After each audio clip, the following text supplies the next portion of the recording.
I'm Will Pickering. I'm the Chief Executive Officer of Pittsburgh Water and Sewer Authority. We are here at the Highland Reservoir number 2.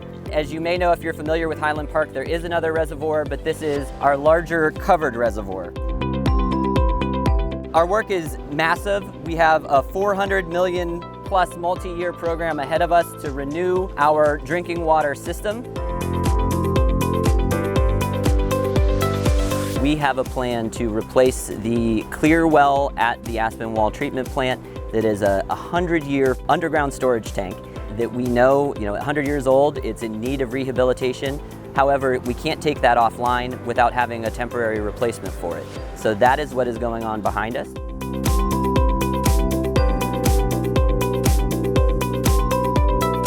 We have new and improved pump stations to get the water from the Allegheny River to our reservoirs and to homes.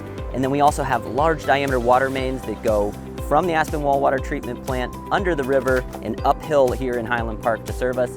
A lot of these pieces of pipe and pump and infrastructure haven't been touched in a century, and so what we're doing is either rehabilitating or replacing that to give us another century here for the city.